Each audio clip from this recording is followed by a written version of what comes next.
All right, Kiss Army, welcome to the KissFAQ Podcast. Thank you for giving us your time today and letting us into your head. I hope we don't do any damage. This is a Kiss-related podcast by the board for the board. We hope that you enjoy.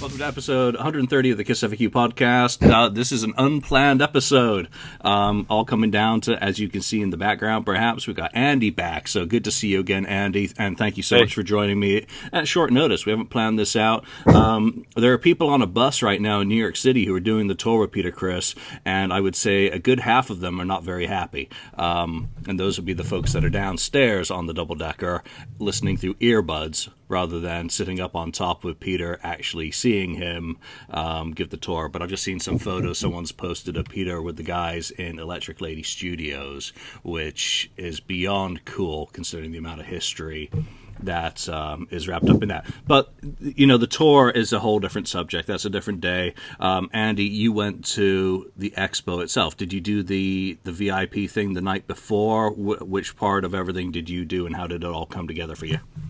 Yeah, the plan was originally just to go down for the day, drive down there Saturday, and then come home Saturday into Sunday.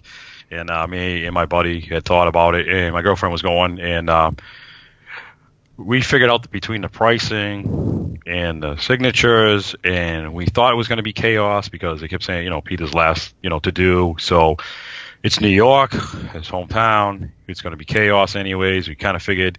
So I said, let's do it. Let's go down Friday. Let's park, get the hotel, stay overnight, and then ask somebody if we could put our luggage and everything on Saturday, and then leave about midnight last night, get home about 3 or 4 o'clock this morning. And so basically I surprised my girlfriend, and she grew up as a huge Peter fan, and her mom loved him, and her mom passed away kind of early. Kim lost her mom when she was about 22, so it was so I surprised Kim basically the week before because, you had to pick your 3 things to get signatures because you were only supposed to get 3 things. So I had to tell Kim because I wanted, her to pick out her favorite, whatever she wanted to have, So I had to tell her. I couldn't just drive down there on Friday and say, guess what? So I had to tell her, and I'll tell you, man, I've met Peter a couple times before already, 3 or 4 times in the past and in between stuff like that. So, I've already gone through that. Let's put it this way. It's always an when you meet somebody that you love and cherish and whatever it is. But that first time meeting somebody is just, off the hook. You can't, everybody says that. You can't just describe. You just kind of go, ugh! Well, it's very, I want to see Kim have the and the crying and the I can't talk thing. So it was pretty cool. I just wish we'll get into it. But anyways, no, you can't leave me hanging there. Did she? Oh yeah, we'll get into it. I'll get into the whole thing. It's pretty funny, pretty good. Anyways, what they did is so we get in on Friday. Like I was just telling you, we got there really early. We left here at midnight on Friday. We got into New York about 4 because I stopped at the elder door. Well, the door that's supposed to be the elder, but there's actually 4 doors. There's 2 double doors and there's 1 on each side. And I'll tell you, you get the chills because, this rumor is that is the door they took it off, or it was just kind of like a spook thing, or they said that, or maybe somebody said, oh, they never took that from it. But I'll tell you, if you go there. You see pictures, but when you actually stand there and you look at spots, you put your hand up on that door, it's incredible. It's almost all it needs is the knocker.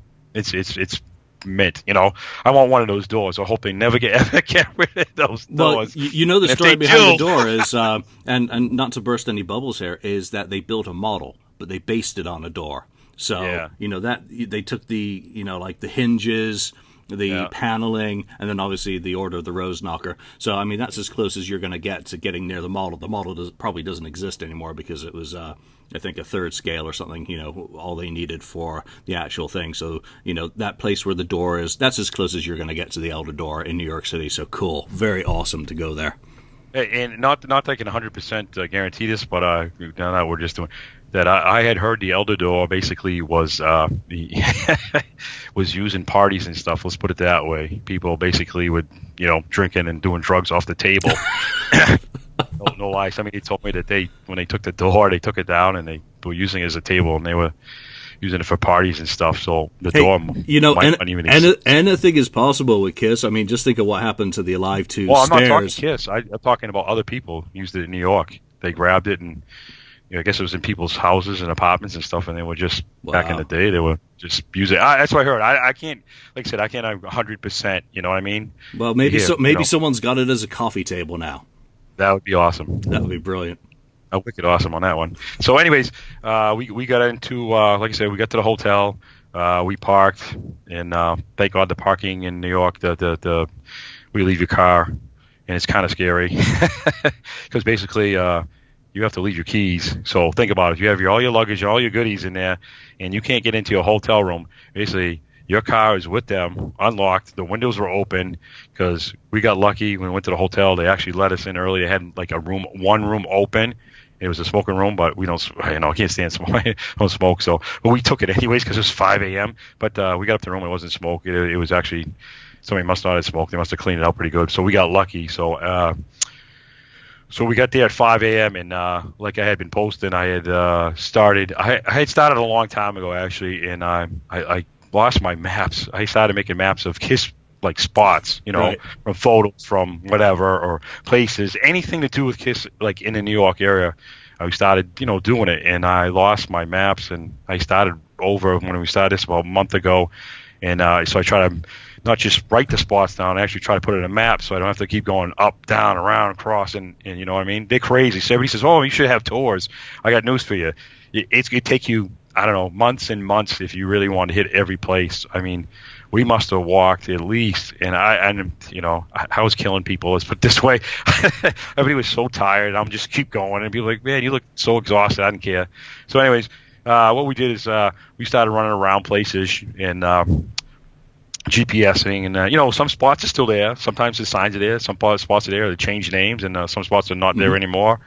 And some places have changed, and from the 70s to 2017, things are going to change. Yeah, that's a long time in a city. Yep. So what we did is, so we went back, and people were a little confused. They didn't know where to go, and finally there was a sign up on a board. It's like electric or something that said Expo, blah blah blah, P or whatever. On the 18th floor.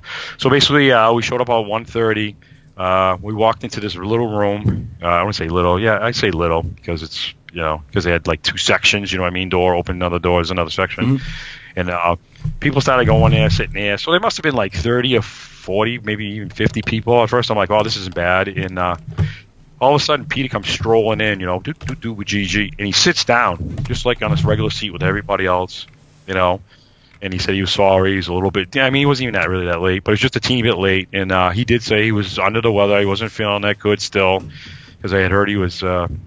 Didn't somebody say he was not feeling too good in Australia either? So yeah, and I think this time around someone said he had the flu or touch or something, and he's not a spring chicken anyway. So and wasn't it warm this weekend in New York? Yeah, I got lucky. I gotta say, I mean, Friday was nice. Was it too hot, too cold? Yesterday got a little warmer. I mean, today it must be because I live in Massachusetts and it's freaking hot and humid. We've gone from rain and cold to poof all of a sudden. So this last 4, 5, 6 days it's gonna like up in the 90s and the humidity is just awful now. So New York is it's hitting in course in between the buildings and stuff, and all the people running, walking and doing their own things. I mean, if you've never been there, it's if you lived in that city, it's just amazing. You don't need a car, just walk around. Yep. It's crazy though. But you gotta be able to tolerate a lot of people. Walking, stopping, moving, going, stopping, going. It's you know what I mean? Oh man, I am doomed. Yeah, my girlfriend said she couldn't handle it, and I was handling it because it was a Kiss thing, man. I just wanted to go places. I was just like, go, take the picture, take video, let's go, next one, no, go. Yeah, it sounds like you were doing a marathon. You were we're there, picture, done, off the list, next. Video, go. I did see, you shared one really great picture, and that was the loft, the nice gentleman up the stairs. That was awesome. It wasn't even up the stairs. We went to the Dress to Kill. If you saw the Dress to Kill, I brought cleaning, like Clorox cleaning cloth, and I'm cleaning the thing, and people are laughing, and girlfriend's videotaping me. I'm cleaning, and there's like stickers off on it, and I'm pulling them off, and it's like it said some missing person, but it was like half all pulled off anyway. So I'm like pulling it off. They're like, "Don't pull it." I don't care. I'm like, this place should be any Kiss fan that goes to that place, goes to the Dress to Kill spot, should bring like Clorox and clean it. Seriously, if people do it for the stars, you know, when they go to the Hollywood or whatever, they do. You know what I mean? Any Kiss fan, I'm telling you, any Kiss fan, if you go to the Dress to Kill spot, put a hanky or Clorox thing in a little plastic bag, bring it to you, and wipe it before you touch the damn pole, because the pole's gross anyways, you know? So you've just given me my instructions for Friday, because that's the one place in New York when I'm there that I'm hoping to get to, and that's the Dress to Kill corner, because come on, it's the only really recognizable place. I don't really care about Electric Lady and a lot of the other places just because I have a low tolerance for cities. So I will bring my Cloroxes. I will pick up a piece of chewing gum off the ground and put it in a garbage can. Yeah, actually, they moved the garbage can. It was supposed to be one really close to it, and they kind of moved it away, you know. So yeah, thank God for that. People are probably beating on it to get it out of the way. So, well, it was like one of those solid ones, so you couldn't really move it. You know what I mean? The iron pipe ones. No. So they moved it a little bit out of the way, so it's good. So, but there's another photos of them like down in the I don't know if you've seen them, like outtakes, like they're holding newspapers in the train. It's right there. The train's right there. So if you go down the stairs. And it's really hard to see. I took some photos. I'm 99% right. I'm right. When you go down the stairs, right there before you can go in the gates now to get in the thing, there's some pictures of them like holding the wall, and they're like going to go inside like a booth or something. Yeah. Yeah. Either it's the left side or the right side. We were looking at it, looking at the tiles. I mean, things change, you know. But it's definitely, I bet you it's right there, you know. And then you'd have to get over the gate for when they're holding the, you know, you can see the train going by. It's right. It's got to be right there, you know. So that's awesome. Pretty cool. That's awesome. What I said. I keep looking. But when we got to the thing, the little we took pictures, and then we opened the door, and it's it's a little hallway. So you walk down a little hallway, and at the end of the hallway for the loft is it's like a little bench, and there's newspapers over, and this little guy sitting there. And we walked in the door. There's four of us now, because we met Mark Wheatley there because he wanted to start following me around with my map. and he had spots too and stuff, so he knew stuff too. You know, I mean, everybody's got different spots, and that's what I want to try to do in the future is try to get all these spots, map them out, put them on Facebook or something, and have like a page or something. Even have people add, keep adding if you know it, right? And just keep on and put big map. And when people go there, if you want to check this stuff out, because, some of the water fountain things are still there, the tunnel is sort of still there. I mean, and some of the stuff is kind of close to each other. So if you, make the right moves, you're good. But other stuff is so spread out, especially the Central Park thing. Yeah, all right, I'll get into the expo and then we'll get into that. But anyways, so the little man is like, can I help you? We're like, oh, can we go upstairs to the second floor?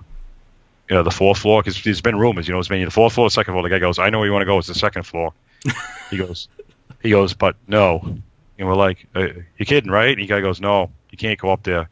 He goes, people live here now and this and that. He goes, this is why I'm here. And then Mark Whaley goes, how many times you get this a week? He goes, at least 2 or 3 times a week. And I said, well, there's an expo in town. So he goes, well, we kind of know. And he says, no, people live here now. He goes, we can't just have people like stomping up and down the stairs, which that's true. If it was my house and something, and people just keep pounding on the door or keep going on, I'd be like, okay, And also he turned around and goes, look at the wall. All right, so we look at the wall. There's pieces of brick missing. People were chiseling out the wall. Oh, man. So I'm like, why would the people, I'm a Kiss nut, and if somebody left something, I would grab it, Gene Spitzel piece of chewing gum on the paper. I knew it was his. I just grabbed for the hell of it. You know what I mean? But or whatever. But I'm not going to chisel out a wall of a building that they're walking into. It's not even their part. They're upstairs, not downstairs in a hallway. So, anyways, there's some big chunks taken out of it. It's just brick. I'm talking a brick, solid brick in the wall. People actually chisel it out. I don't get it. That's hilarious. That's kind of, come on, seriously. And this is why we can't. This is why people got to be respectful. This is why we can't do that stuff anymore. And this park right across the street, Kiss took a lot of pictures in another like little park, but I couldn't remember the photos, and I don't have like a photo book with me to do it. I just took down the addresses and some of the photos I had, but there's so much. It's like I said, it's a big project. It's not something small you could do. That sounds like a really good plan for a website, Andy. I mean, all these Kiss sites, all these places in New York, kind of a connect the dots. Collect your memories. If you're in New York City, you buy this map off you. Send Andy $10 for a map, and you get to cross off the places on the map that you get to. I mean, that's brilliant. I don't care about money. Greg's, sorry, I can't even pronounce his last name. Yesterday came up to me in the expo because we had talked. We didn't meet up to go walk around because me, man, I'm here, I'm gone. You're either there with me this weekend or I'm gone, or catch up to me. He gave me yesterday. I don't know if there are any doubles, but he gave me 7 pages back to back of places in Kiss in New York. 7 pages. So now I'm going to go through those 7 pages, and I told him I give him mine, but my is like I told you, my hand is like chicken writing. So I have to turn around and start slowing down and try to do this, or type things. I don't know. We'll see. We'll see what happens. Anyways, so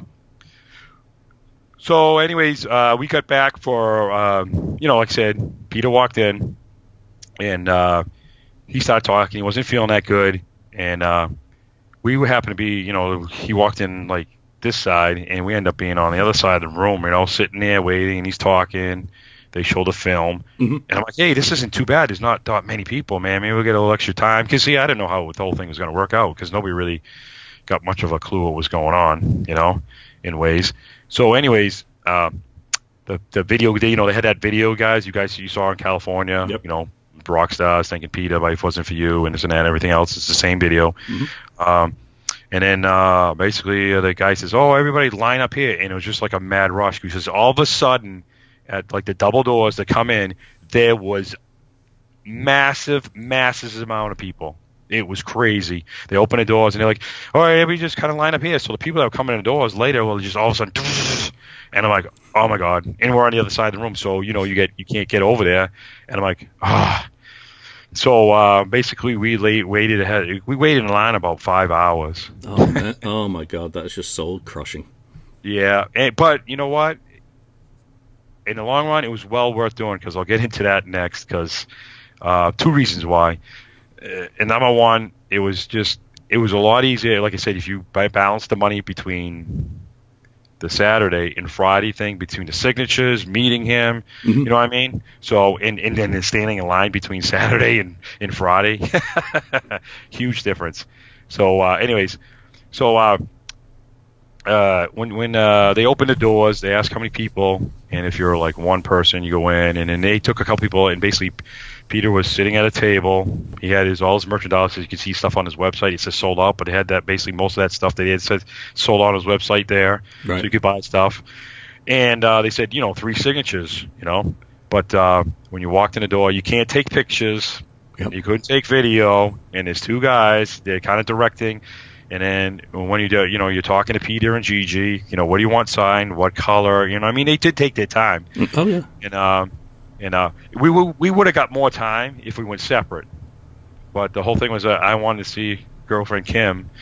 I wanted to see that first time reaction thing. Yeah. And I wish I had recorded because I'll tell you that was her favorite. And she went in front of me, and my other friend Dan went behind us, and we kind of and the reactions of her were just. That it's that thing where the awestruck thing. Here's my favorite member. I've never met him. It's my first time, and it's supposed to be his last kind of stuff. That's deep. To sit and watch there. She was so emotional. She's got the shakes, and she, and she gets at the table, and she's saying hi to Gigi, and all of a sudden I'm like kind of there, and I'm starting this because they wanted. Here's the thing too. They wanted everything out. So if you had like albums and sleeves and posters and tubes, you had to go throw everything on it and then get back. But you still had your spot, which you got in the double, in the doors. Mm-hmm. But because they were in a bigger room and they had tables behind. So after Peter signed something, one of the 2 guys would come pick up your thing and put it on the table so it could dry while you could give your next thing and still talk to him. So that was kind of cool. I like that idea. That was good. The thing with Kim was she just like froze, dude. It was just like, you know what I mean?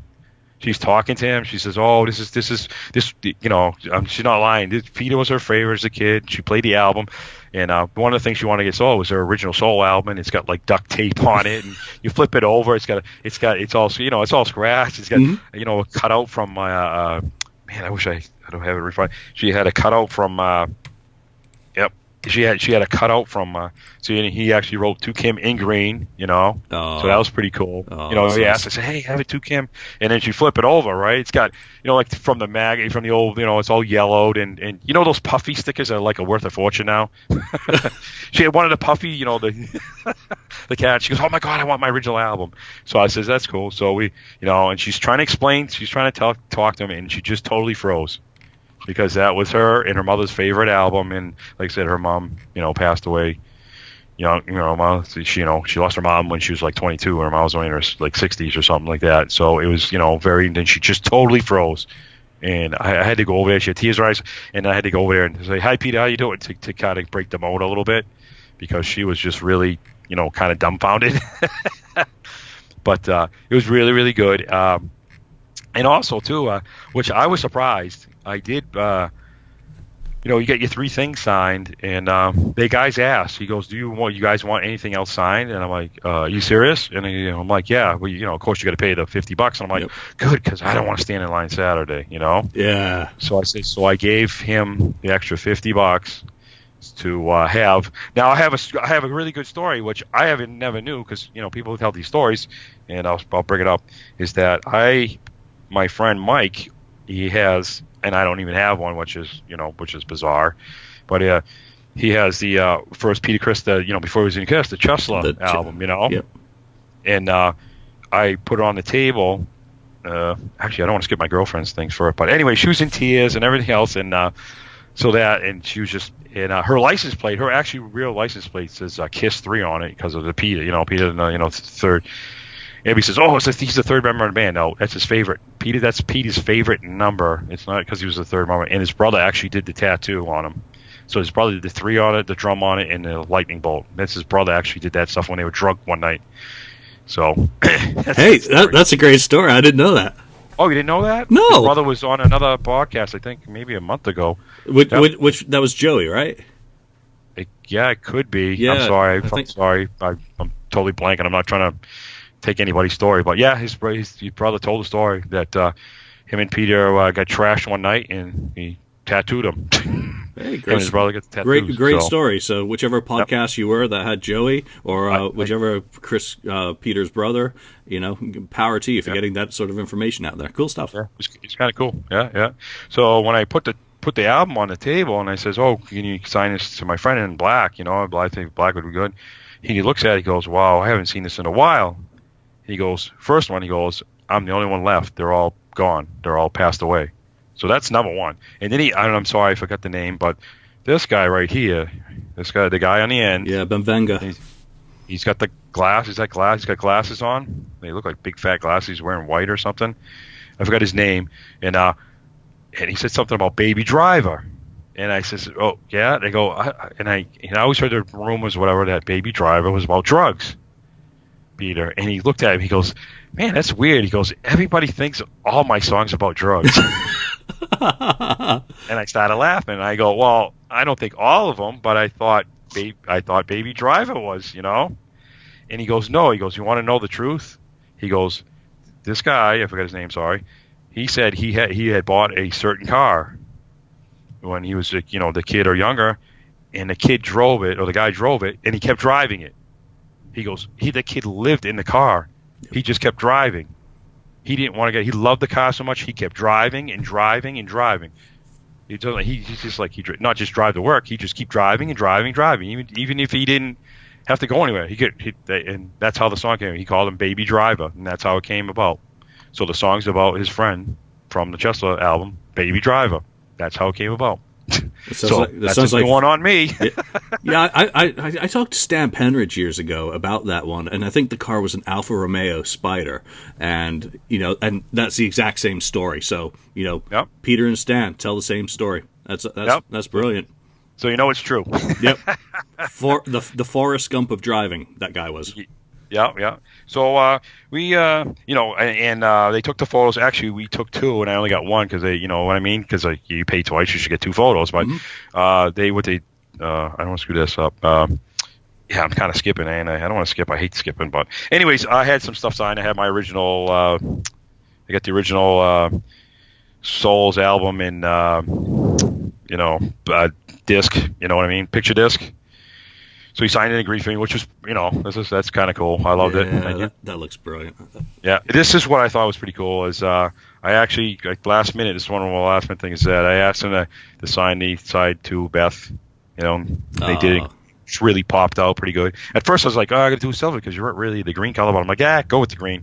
It makes it pop. I'm good. And then I had the book signed. So his book signed to me, to my name and the date. So that was cool. I like that stuff. See, Julian, I want you find me the date. Remember I told you that story? Yeah, you know what? He put the date on mine, and someone's like, "Well, why did he do that? He ruined it." I'm like, "He didn't ruin it. That's when he signed it. It doesn't bother me. I'm not going to try and pass it off as something that it isn't." And if he wants to, put whatever he wants to put on it, I was cool with. He asked me on some of the stuff I had signed, "How do you want it? Do you want me to personalize it?" He was so accommodating to me, and the signatures are great. He took his time with yours. Look fantastic as well, by the way. Yeah. Oh, I'm telling you, he took his time. Always taking his time. He wasn't, even when he's signing, he's still talking to you and stuff. Like I say, we would have got more time if we actually technically went separate, but we went kind of together thing. And I don't care because that's what I wanted to see. You got something out of your experience that is special to you because you got to see Kim's reaction to meeting Peter, and that is priceless. That is that's one of the coolest things I've heard in a long time. How you set that up and did that for her. Did something so special, so special. I wish I recorded her when I actually told her upstairs. I'm like, hey, by the way, because we were upstairs, I'm like, you got to start looking for things. And she's like, what do you mean? And then I told her I wish I was going live or recorded because she was like in tears. And then she sat down on the ground. She couldn't believe it. Oh, so, anyways, here's her license plate, and just Kiss. I mean, yeah. She's originally from Maine and stuff, so that's her. So that's pretty, Peter would have loved that. He's an emotional guy. I mean, he's honest. Oh, Gigi started crying a little bit because telling about the story, So she started tearing up. She's like, oh my God, I'm starting to tear up. And I'm like, well, so it was pretty cool. So the thing was, now I can't be 100% because you always hear the rumors. Supposedly there were only 75 VIPs sold that night for the Friday, and Gigi came out and she's looking, and I'm telling you, it was way over the 100 mark. It was really a lot of people. So, and from what I understand is because after you got done your thing, you went outside the room, and then that's it. You kind of hang around people, or you can just go do your own thing, or whatever you want to do for the rest of the night, and whatever, yada yada. And two things I heard. I can't be 100% sure, but the number one thing is that they said you could buy extra stuff, so you could have stuff extra signed or whatever. So I think most people are good on the night, the Friday night. Only have maybe maybe one or two extra things. But I heard Saturday it was like chaos with that. But I had heard, which if I was the promoter and stuff, after you got done, when you walked out of that room, they should have put, because they gave you the laminate, It's actually was blank, so they didn't do anything on the other side. They didn't make it a double.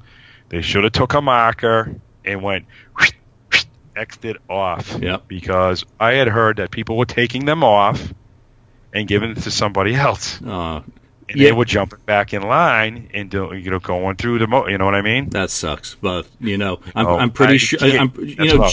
Gigi is sharp and she looks out for Peter really well, and I'm pretty sure she would have been keeping count or having someone to know if they were getting stiffed, basically. They would have made an arrangement with the promoter for how many people, and if there were more.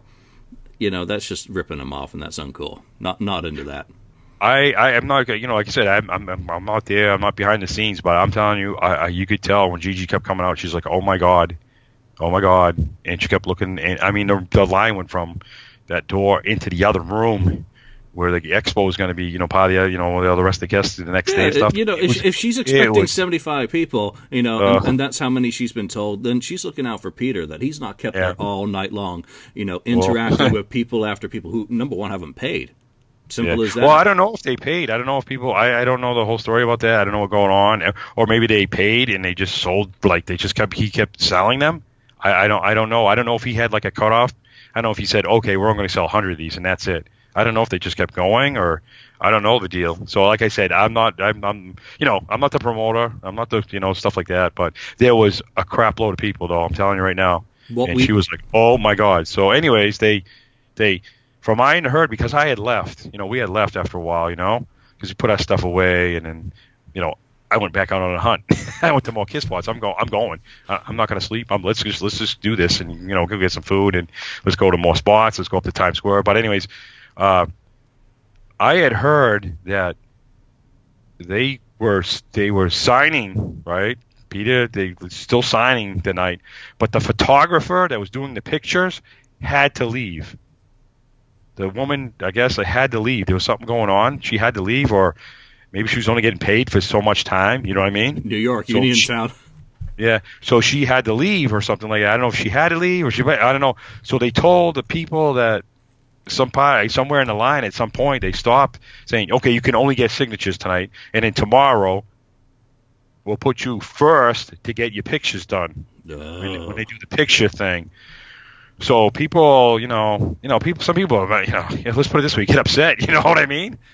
If you wait, and then you got to turn around and come back tomorrow, and then wait again, Yeah. So I'm very glad we did it Friday, and that's one of the reasons, And there was no Q&A from him on the meet and greet, which people are kind of like, what's going on? Well, I don't know how you're going to do a meet and greet when you still got to sign until, you got to keep, you know what I mean? I don't know how that works out. So it's too bad that it didn't happen, but what are you going to do? Shit happens. You got to kind of go with the flow, So, I don't know what you can do about that. So that was that part. I think for the meet and greet, it just doesn't really work to do a kind of Q&A in that sort of situation. They tried to in LA, and you know what? I could have done without it and simply had the movie and gone straight into, having more time. I can't remember sort of the numbers of people, but it was a very similar setup to how you've just described your experience.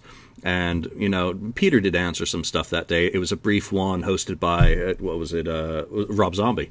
And of course, Steven Adler was there and all those guys. Were there any celebrities at this? Any other rock stars or, any people who were notable who got escorted up to the front of the line, shall we say?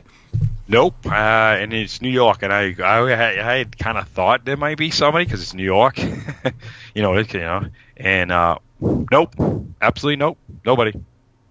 I was kind of not even, I don't know about the next day, I don't know about Saturday, but I didn't see anybody even wandering around on Saturday. I didn't see anybody that was, out of the, I don't want to diss anybody, but out of the guests that were there to be there, the ones that were supposed to be there, I didn't see, unless they came in and left, that quick, but I didn't see anybody, and nobody made an announcement or nothing like that. So, My big pop was, believe it or not, it's kind of funny, is that you're going to get a kick out of this, because aren't you a Red Sox fan, Julian? Because I seen you wear the Boston hat before.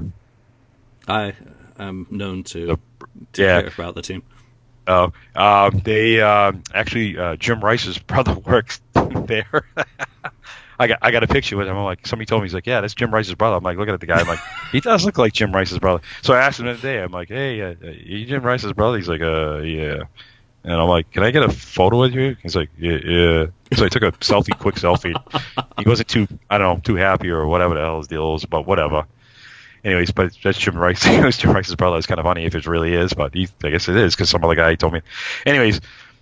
So we on Friday, after we got all that, the all excitement, with the whole Peter thing, and talking to people, and kind of cool hanging out and talking to people and this that, and they had the other room open, like I said, they had a long, and there were a couple dealers there already, so you could buy stuff a little bit, they had like 2 or 3 dealers already like lined up, so that was kind of deal. So you could pop around and if you really wanted, but even the promoter guy there, I think he's Derek. Yeah, Derek. He goes, people can sit down, don't worry, people here, and nobody was going to sit down. Because if you sat down, somebody's just going to cut you in line, and that's you're going to be waiting even longer. So nobody's going to sit down. I don't think Derek actually kind of gets it on that part. And he's like, with Derek, nobody's going to sit down. Because it's just not, people are just going to keep sliding in on front of you. It's just, so, I would, it's too bad it did, like, I think he needed more help. That's what I think too. I think he needed more help. I think when you came in to do the meet and greet, you should have got a number. Oh, do it like the DMV. Here's your ticket. We are now serving number 86. Simple. Correct. And if you want to sell and trade, hey, for a higher number privately with other people, that's fair. That's fair market. But as far as Peter's concerned, there's 100 people, there's 100 tickets. We are now serving number 4, so you can go and sit down. Yeah, or everybody could sit down in the seats, and they'll say, "Hey, number 1 through 20, line up here." And just wait until the number gets called out, and then you go from 20 to 25, or 20 to whatever 40, and do that. I've seen that happen before. And then you do exactly what you said, and that you put a Sharpie mark across that laminate, or you punch a little kitty cat hole through it. That's what I said. One of those little hole punches at the bottom or the top or wherever. Yeah, just do it old school, so that so you can't be fooled. So I want to ask you straight up. You paid for the VIP experience. Was it worth what you paid for that look on Kim's face when she went in there, and for the whole experience? Did you get your value? Yeah, I did. I was more excited for her than me. You know what I mean? That's how. I mean, like I said, I had met Peter before, that first reaction stuff, and to me, that was like off the hook. The meet and greet part of it, off the hook for me. I know it was like, oh my God, it's too expensive and this and that. Hey. It's a one-in-a-lifetime thing. We did it. I did it for her, and it's my money. You could do it if you want. If you don't want to do it, you don't have to do it. What's the big deal?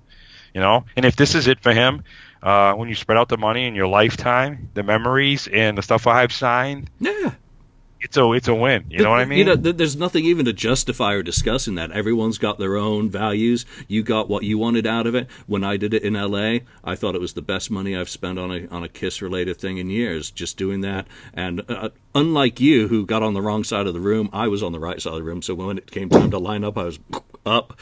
I was like the third or fourth person to go in. So that worked out well for me. Yeah, originally we were on the right side of the room, and people like our friends, some of your more friends you meet, and from the cruise and everywhere else, they were over there. They're like, come on over here. So we went over that side. So that's how that worked. So it was no big deal. And actually, the spot we were at, that's where Peter sat down. There's like one or two. There was like 2 chairs open for some reason right there, and we had 3 of us because the other guy that came by, the buddy came with us, and I'm like, she's like, oh my God, I was right there. I could have been sitting next to Peter because she kept looking over, down the aisle, kept looking over. And another part of this is funny, okay? Everybody knows, I'm a giant Kiss nut, and I save every little piece of paper or receipt or whatever crazy thing. So we're standing there lined up against whatever to line up and wait, and Kim goes, I can't believe it. Nobody took them. And I'm like, what? Took what? And this is how into it she was. And usually I'm the person that does that, right? She's like, he left the cups. I'm like, what cup? Gigi had a little plastic cup, and he had a cup, and he was doing something, and he chewed, and he had bubble gum, and he had bubble gum in his mouth, and he spit the bubble gum in the wrap, and he threw it in the cup, and it's still sitting there. Go get it. I mean, we were like right there, and I'm like, okay. I go, sure. She goes, yeah, I was watching. She was so, looking down and watching. I'm like, okay, I'll go get him. She goes, please, can you go get him? And I'm like, okay. I says, believe me, I've done some nutty things, so it doesn't faze me. So, believe it or not, here's the one that Gigi had, and here's the one that Peter had, and it's got the bubble gum in it with the wrappers and everything else. I'm like, okay, I'm all for it. You know what? You only live once, so why not? Yes, why not? True. Yep. So that was so great. So in meeting friends, and then like I said, we got done with that part. We went to get something to eat, and it's like, oh my God, it's like almost like $50 for 2 burgers. You know what I mean? It's holy smokes. New York. So anyways, so Friday night after that. Friday, after we get done with the whole Peter thing, I'm like, I'm going back out. And everybody's like, what are you doing? I'm like, I'm going back out. I'm looking for Kiss spots. I don't care. You either coming with me or not. And I'm like, okay. So people are like, oh, no, we're going all the way. And I went to I think 1 a.m. And at about 1 a.m. I had everybody else with me. And a couple people saw us, and they were trying to, tagging along and stuff. And we were looking for spots. And about 1 a.m., everybody's like, between 1 and 1:30, it was like, okay. We got to call this. I'm like, yeah, okay, I'll call because we got a long day tomorrow. So we walked all the way back because we got up to Radio Music City Hall. So you had to walk all the way back, So we walked all the way back, and then so anyways, we got up the next morning, and I could get in at 10, And I got down there, and people were already lined up, for the Peter stuff. Mm-hmm. And oh my God, people were just lined up, and they were letting them in, and they were lining them against the wall.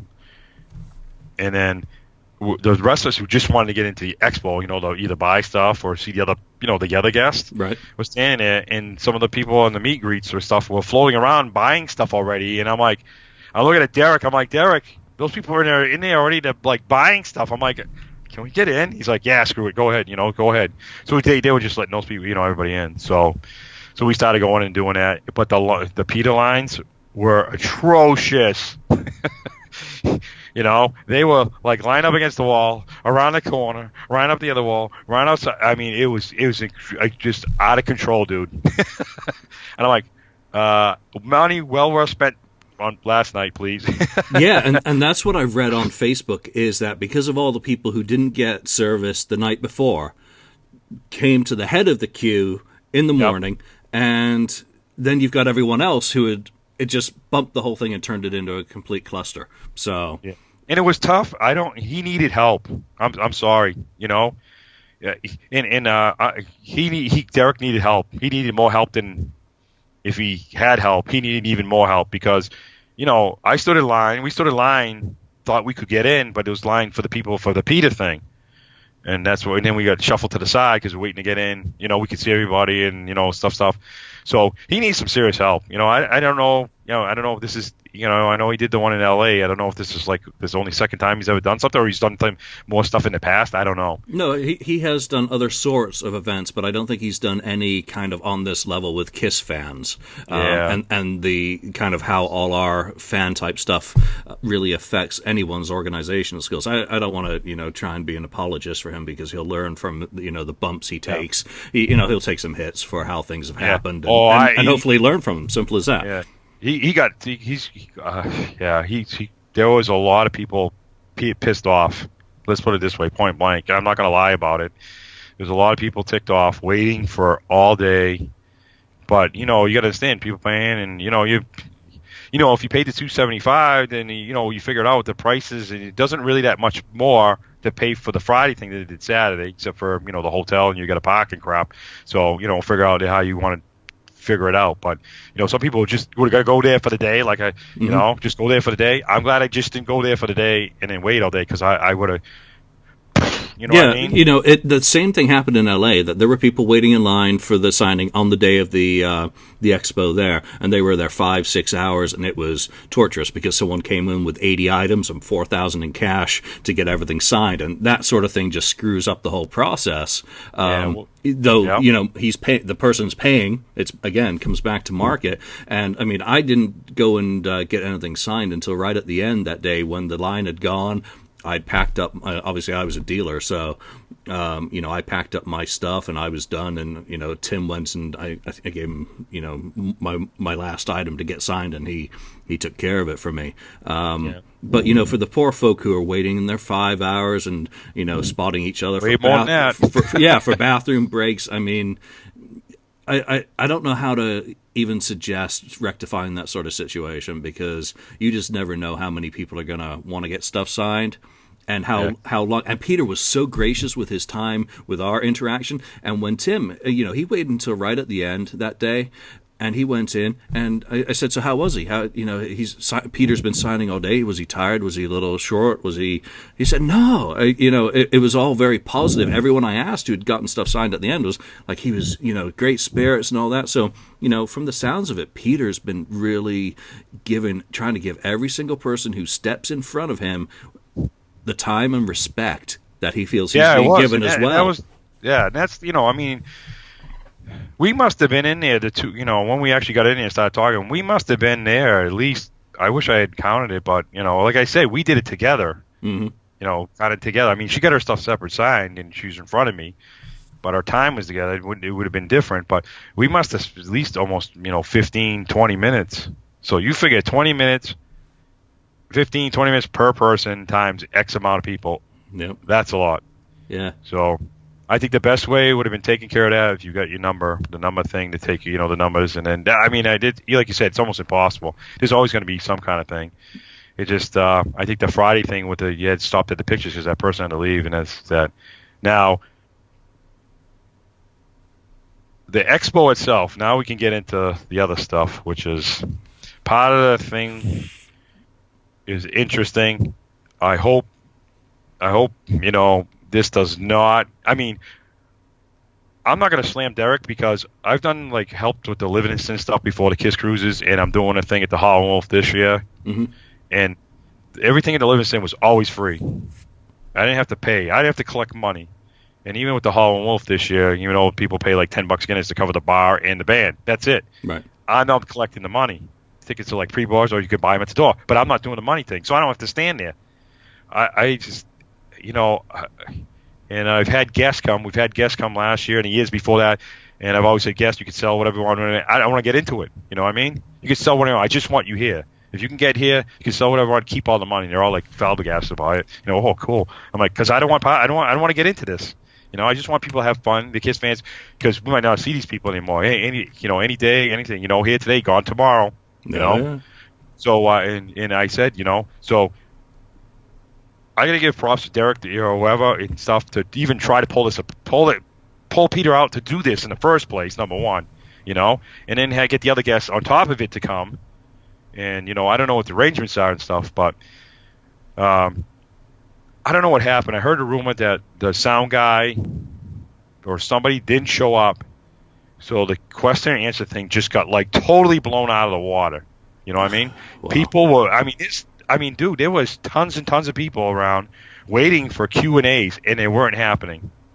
And they were not getting any kind of answers. Once in a while, somebody come up, and then somebody finally said, come up and said, the guy that comes with the microphones and does all this stuff didn't show up. And I basically, at that point, I left. I'm like, okay, it's a nice day out. There's a ton more Kiss spots I want to go see. I told Kim, you want to go? We'll go get some lunch and go to more spots. She's like, I'm all for it. Let's go. And I'm a guy who will hang around. One of those guys that go to those expos, hang around because you never know what's going to happen. Mm-hmm. So I left, because they couldn't get anything. And I heard some of the guests were really upset about not being able to talk. They were pretty PO'd, I heard. They were there, they wanted to do it, and they couldn't do it. So I heard that some came on, they were trying to figure out what's going on, and then they left because they were really PO'd. So, I wish somebody had really come out and said something like, hey, they think they did. They came out and said, oh, everything's pushed back to a half hour. And then somebody came back an hour later. Oh, everything's pushed back to a half hour. You know what I mean? You can't keep How about that. anyone got a PA? Anyone live by got a PA, Simple as that. Yeah. Well, the other thing is, too, is they had, a Live 75 was playing that night, too. Mm-hmm. How come, I don't know the whole gist of it, so I don't know how that goes on. But how come somebody couldn't either pay a Live 75 or do something to borrow a microphone from them or stuff? You know what I mean? I don't know. I don't know if there was anybody to do this stuff until nighttime, so I don't know. Yeah, but, I don't want to jump to conclusions either on how to work around that sort of situation, but that's just really bad because the Q&As are critically important to the expos because you can't spend the whole time in a enclosed room going from one table to the next because once you've done it, what the heck do you do? You're waiting for the next event, the next entertainment, someone coming in. The Q&As are actually a great opportunity for the guests to address everyone in one shot, and take questions from people or Derek or whomever is emceeing it, so that bites for the people who attended. Yeah. And the thing that gets me is I like those guests. I love those guests. Everybody goes to expos. I want Eric and Tommy and Bruce. I have no problem with them. And they've been, a bunch of the, Bruce and Eric and whatever, been to expos and expos and expos and expos. And everybody says, I want, Gene and I want Paul and I want Vinny. And some of these people you're never going to get, And he had Chris Lent there, didn't he? I know. I mean, that's what I'm saying. You had Carol Ross there. I've never met Carol. But now Big John Hart's come out of the woodworks, and he's going to have a book, and it's going to be late November. He said, or December. I'm just looking through this guest list right now. Rick Rivets from the Brats, Carol Ross, Dennis Woollick, Lynn Goldsmith, Robert Conti, who's got Kiss catalog consultant, Roman Fernandez, and Tom Feely for for the Bill Alcoin side of things. Len D'Alessio, photographer. Wow. Yeah. And you can't do your Q&A, and you've got a guy from the Brats. You've got, Lynn, who's got a book coming out, and Carol Ross. I mean, Jesus. Carol Ross. That's the interview I wanted for a book, and we never got around to it. Hell. Yeah, here's the thing, too, though. They did do, I missed it. Like I said, I left, but they did have a Q&A, but I guess they put 4 or 5 up at one time, and it was, like, really quick. We had just kind of missed it, and they had, like, John Harte up there. I forgot who else, because they only had 4. The guy from the Brass, I guess the guy from the Brass, he didn't even really have much to say. I guess it was kind of, he said he just knew they were going to make it big and this and that, and I guess they said he didn't really have much to say. Even some of the other ones, because some of the other ones left, I heard. Like, Harte, I think, left. Ross left. Carol left. Carol came in the room, and a lot of people didn't even know who she was, because, I bring my casket piece. I have people sign the back now who's ever worked with them and this and that, so I try to catch these people. And I'm like, man, I need one more to today, because I had it in my hand and since the morning. I just want to get that stuff done so I can put the piece away, so I can, enjoy the rest of the day, buy or talk and whatever else. I don't talk during when I'm getting stopped every 2 seconds. So I'm talking to everybody, because it's like family. It's weird. It's better than family, actually, because you don't fight. So anyways, might have disagreements because you like one person better than the other. I don't know, in the group, whatever. But anyways, I saw Carol, and somebody says, Carol's here. And I'm like, oh, my God, I got to go with this, because I was ready to put the piece up. And I'm like, where is she? They told me, she's wearing all black, white necklace, big black glasses. I'm like, okay, I'll find her. I know. Found her, and she's in the front row, sitting there, because she was ready to talk, because she was there at her time, And I'm like, go up to her. I'm like, hi, you Mr. Ross? And she goes, yes. And I'm like, hi, my name's Andy. I says, will you sign something? And she goes, sure. I'm like, are you selling? Do you want, how much? She looks at me kind of strange, like, no, I'll sign for you. No worry, no problem. I'll sign something for you. I'm like, okay. So, right there, sign. And people are looking at me like, who the hell is this woman?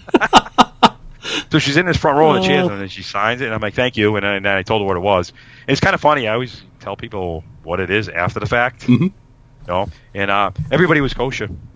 Dennis Wallach was all good about it. He's like, oh, everybody's got their own thing. It's all good. Yeah. Chris Lent was fine with it. Ross was fine with it. It was all good. Yeah, on that part, it was all good. Hey, so. you know what? It's different every time we talk and this comes up. My inner child is grinning like Bart Simpson. I just think it's so unusual and good for you. Simple as that. Well, let's put it this way: the reactions I got from that yesterday from the casket piece getting signed, the people, was pretty mellow compared to. Actually, I had people in Kiss. Oh my God, you know what I mean? Do the oh my God, you gotta be kidding me, that kind of thing, more than the other people. It's very strange, very strange. So, anyways, I don't know how long we got, but I could go on forever. But anyway, I don't care. We got as long as you can go on. All right. I'm enjoying the hell out of this all right, talk. Just keep poking the bear if you want. I don't care. That's great. And if people don't like it, too bad. For anyone who's listening to this show at this point, if you're not getting Andy's passion, then if you don't get it, you're not going to get it. If we're boring you, there's a fast forward button and a rewind button, so you can skip forward if we're on anything that's no interest. That's the magic of technology. Andy, let's continue. Yeah. The other thing is that this is what gets me in the long run, is because the guests are asked, right? We don't see some of these guests. It's like Ross, John Harte, Chris Lent. Yeah, you know what I mean? Mm-hmm. I don't want something what happened yesterday damper what could happen in the future. Like some of these people say, oh, I'm never going to come back again. I'm not going to do that. That sucked. I never get to talk. I've come all the way here. I don't get to talk. And that kind of hurts me. It hurts us, the fans, in the long run. Because, if somebody says, how about if somebody says, oh, I don't want to come back because this didn't work. You know what I mean? Yeah, I think for the most part, the majority of these cats have gone through it enough that they've seen enough of kind of the issues that can crop up. I remember at the LA one, I believe it was the White Tiger table. They got pissed off and just packed up and left. They did their Q&A and that was it. Really? Yeah, they weren't getting any business. I don't think people for the most part cared too much about a lot of us vendors that day. They were there for Big John. They were there for Bruce, more of the personalities. I'm not saying that I didn't do well. I did extraordinarily well. But, they were there for Peter. They were there for kind of the top level folks, Yeah. rather than, anyone that they didn't really know immediately. Obviously the FAQ banner helps us, but Carol Ross, unless you know who she is and what she looks like, and unless she's announced properly, someone up on stage with a microphone saying, "Hey, who's arrived? This is Carol Ross, and this is what she did. This is her connection," and then people will say, "Oh, hell, I want to go talk to her." Yeah. And you take care of your guests. And you give them, you take care of your audience. You give each party respect and introduce people, and then people will interact more freely because they'll have a context. Yeah, and it was, and sometimes at the, depending on the expos you go to, sometimes they have like the Kiss music or videos playing during the whole day, in the background, even if it doesn't even have to be loud, just something playing. Absolutely nothing, zero. So you think about it, there's no Q&A going on. At time, like I said, there was a Q&A. They put 4 or 5, but it was like really late in the afternoon, and then people like leaving, like splitting, So I'm telling you, I missed the Q&A, so I can't give you any kind of info on that. And I actually missed Bruce and his wife. We had just missed her. We had just because we do all those spots, and we made it basically to Central Park, and we probably got in like this much of Central Park. If you've ever been there, we got like to this spot, and Central Park's like this, So, and of course, I want to hit some spots, you know what I mean? Mm-hmm. And I got to say, though, if you get to the right people, if you see like doormen or people that work at restaurants and they're workers, and you just go up to them nicely, say, "Hey, I'm looking for this street, I'm looking for this," and if you happen to have the picture, you say, "Oh, I'm looking for kind of, what this is?" I had some really good help the other day, even though if you had GPS or anything, I still had some good help because it's still confusing, Because the dome thing, the glass dome thing from the Harte and Hell pictures, it's between 6th and 7th Avenue and 54th. You're like, what the hell? It's just a little alleyway that gets you from one side to the other. Because most of the streets you have to go all the way around. This one has like that cutout. You know what I mean? And we actually technically walked by it. And I'm like, and some woman goes, "What are you doing?" Because I'm looking at my phone. I go, "I'm looking for this and this." And she goes, "Oh, that's back there. And this is all around the corner there." And I'm like, "No kidding. Thank you." So, there's people to help, and when we got this Central Park, I really wanted to find the Kiss years, the pole. You know what I mean? That was another great spot I wanted to find, and of course I would have cleaned the pole. So now it's a joke. He's like joking on me everywhere about that. So, anyways, so now I am like got my phone looking at this, looking at that, looking at the pictures. The trees have grown. You're trying to find it. You can see the building in the background. And I'm asking somebody, they're like, "Oh, it's farther up that way." You start looking at the buildings because I have a picture of them in the Kiss yearbook or Kiss years. There's a photo. It's probably an outtake. I think I posted on Facebook, and there's another guy taking a picture behind them, so you can see the building. Yeah. So you start looking for the bases. You have to basically start looking for the buildings. Well, the buildings have started to be, rebuilt. So the scaffolds on places. Well, where the building is, the scaffolds, so you almost can't see it, and there a lot of stuff is falling. So they're trying to refix it because it's predated of whatever year it is. Right. So it's funny. We talked to one guy. I'm asking, where this is, and he's like one of those, the horse guys. Give you a ride in the carriage. Mm-hmm. He goes, "Wow, that's pretty cool." He goes, "It's got to be here." He's telling me, he goes, "Gene Simmons here was here. I think he was doing his TV show, and he came, and he goes, I gave him the ride, and they just chose some random woman to sit with him as he was going around in the cart, and he was talking about stuff back in the day or something like that." So I said, "Wow, it's got to be across the street." So I went across the street, saw like a bellhop guy and another guy. And I'm telling them where this thing, and I showed them the photo, and they're like, "You're kidding me?" And I'm like, "It's got to be here. It's on this side. Is it this building right here?" He goes, "That's the building." And I go, you want to try to get as close as you can, whatever. And I'm like, "There's no poles on this side." He goes, "No, they moved them to the other side, to the Central Park side."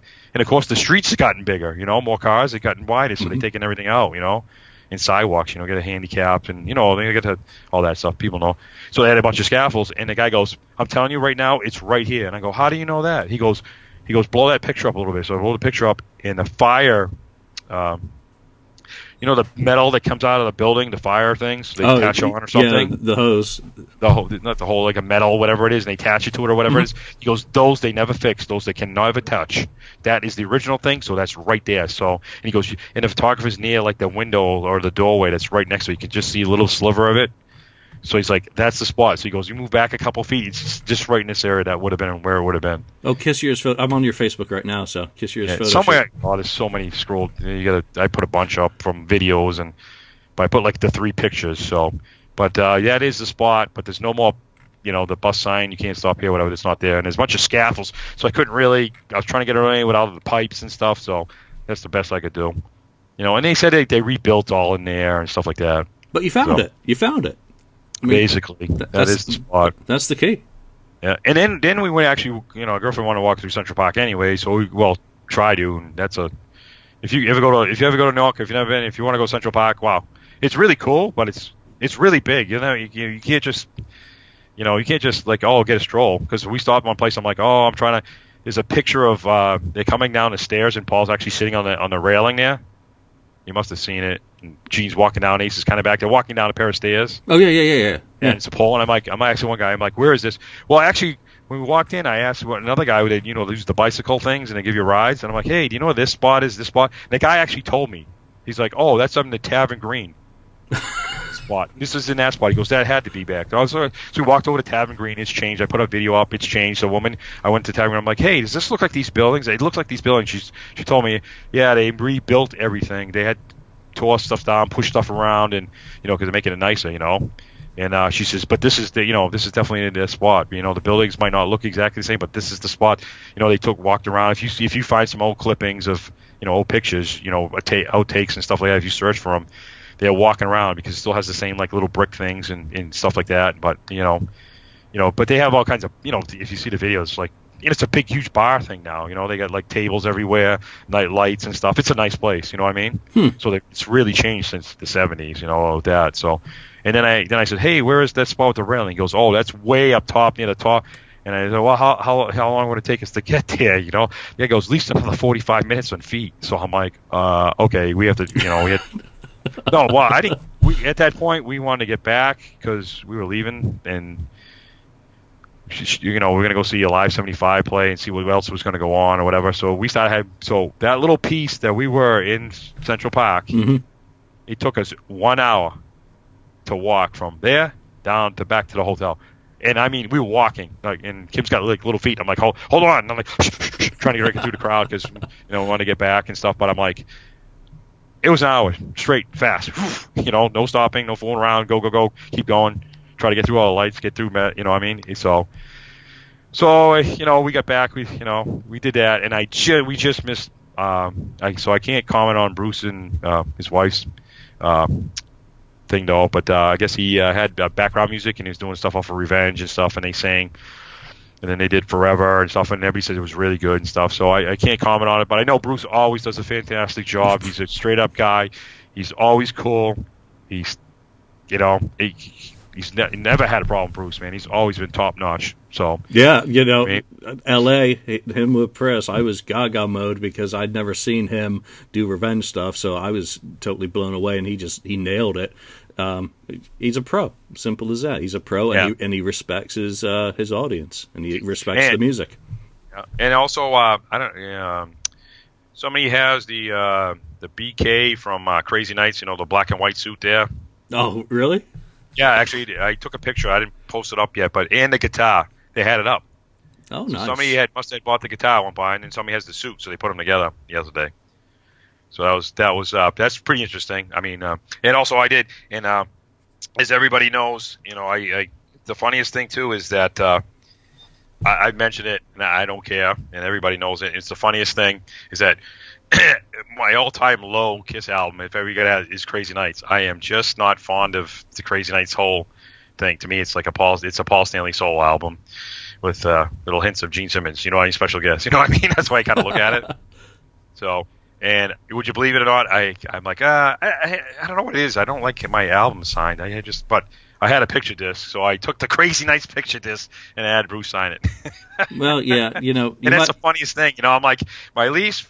Well, I don't even know if it's my least favorite album now since a couple albums came out in the last couple of years. Those remakes inside Sonic Boom absolutely atrocious. That thing could actually take the cake.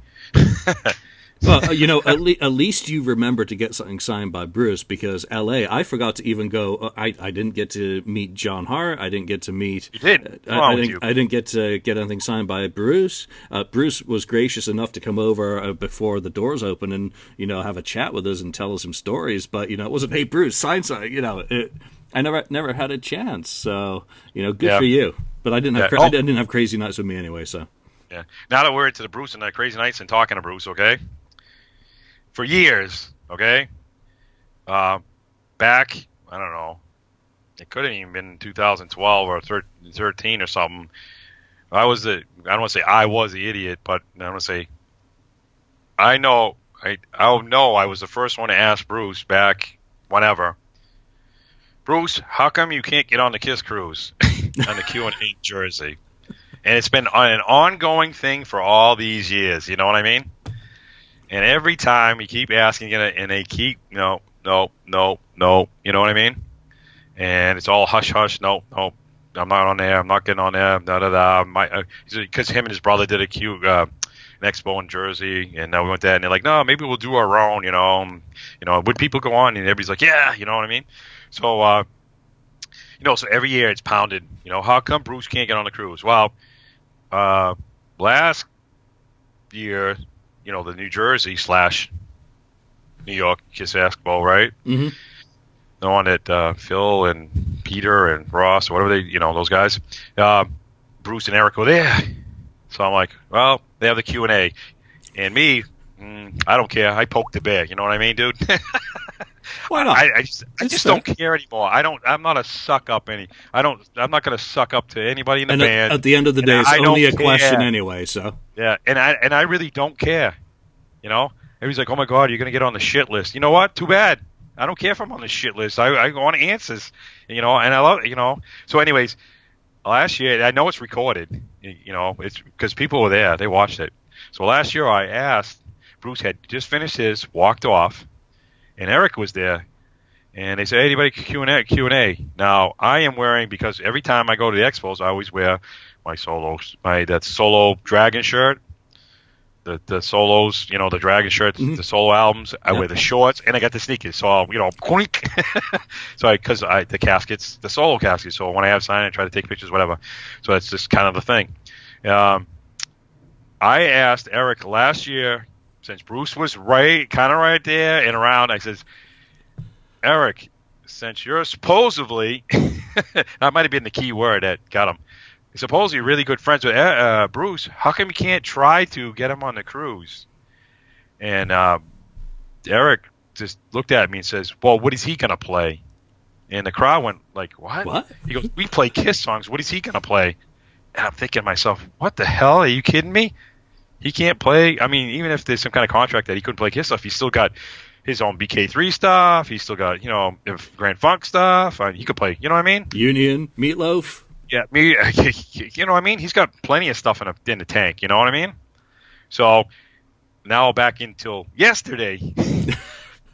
So we're going to go back to yesterday now. Yep. So I said, hey, Bruce, man, I go, he's signing, he's talking to me and stuff, and we're talking, and he's like, I'm like, it's a shame, man, that you can't get on the cruise. It's just every time. And he's like, so I told him the story about the Eric thing, and he's like, what? He goes, did he tell you that face to face? I said, no, he told me in the crowd in New Jersey last year. He goes, you're kidding me, right? I says, I'm not kidding you. He goes, he turns around and looks at the other people and his wife, and he goes, did you hear what Eric said about me? And then Bruce explained to the other two people, I forgot who was there, and his wife, and they looked, and they're like, really? And I'm like, it's videotaped, it's there, so it's not a lie.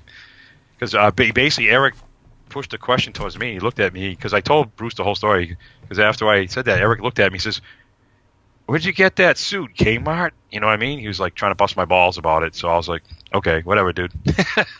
So anyways, I turned around to Bruce, and I said, it's too bad you just can't get on a cruise. And wasn't pushing it like yesterday. I was just, it's too bad you can't get on a cruise. Mm-hmm. And he looked at me, he looked at me. I'm just, this is Bruce's own words. This is not mine.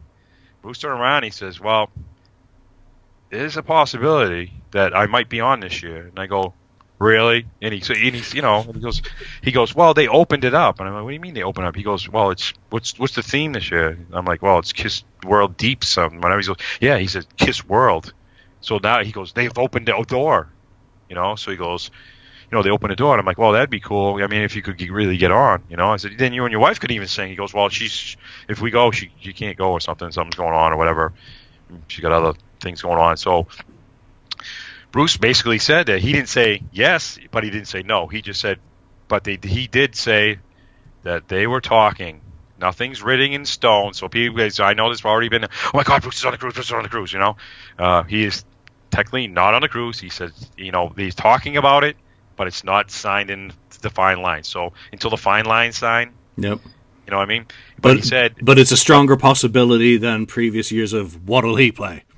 Correct. And then he did say that there could be an announcement or a little tease next week about it. So, it could be yes or it could be no, but it's, the cruise is down the road still. You know what I mean? Yeah, there's plenty of time to sort things out. But you know what? He should be there, without a doubt. It'd be fantastic, especially with Eric being part of the band, reunite the Revenge lineup. Yeah, I mean, if they did and if not, have Bruce doing his thing with the band and maybe Eric coming in and guesting, Yep. There's so many permutations without it necessarily having to involve Gene and Paul if they don't want to kind of crossover between two lineups. That's fine. There's so much, politics obviously involved in it. Even if Bruce is just there and even if he doesn't do anything with Gene and Paul or even Eric, just do his own thing and have people sign. Man, come on, man. Yeah, people look at the videos of him in Australia. He can he's a big boy. He can play his own stuff with his own guys, and I don't think Paul Stanley could be upset at him doing Turn on the Night with a different band. Simple as that. He's paying homage to his time in the band, and he's representing the stuff that he did, which is equally valid. Maybe not as popular as the original stuff, but he's still a member of the family. Well, I mean, like I said, Crazy Nights is not one of my top albums, but I mean, if he's on a cruise and they start playing stuff for Crazy Nights, so I'm going to be kind of like into it because you'll be like, oh man, I haven't heard these like forever songs forever, and it's there's the guy playing the solos. He's playing the solos, doing the stuff, so I'm like, I'm all good for it. You know what I mean? That's great. So, I mean, Yeah. I did want to ask you something else about the expo itself. What was the dealer turnout like, and what? Because that was one of the big problems with LA, is that basically I was a dealer and there were maybe 3 others. Yep. That's the issue too. Is that it was. I know a couple of dealers that were there, so I know, I've been to a lot of expos throughout the years, so I know the people that were there, most, like 90% of them, and there wasn't that many. It's sad, but it was true. You have the Dennis Brooke doing his stuff, the Len doing his stuff. Those guys are always going to be there, Mm-hmm. But there was another guy, and Eric Carr, the guys, the people from Eric Carr stuff. And Ken Kelly was doing his prints, stuff, which is always cool. What about like merchandise? Were there old collectibles, or was it Spencer's type stuff, or how was that side of things, or was it there none of it? There was like 1, 2, 3, 4 dealers down one side. This was probably out of all the years I've gone to conventions, this is like the least ever I've ever seen.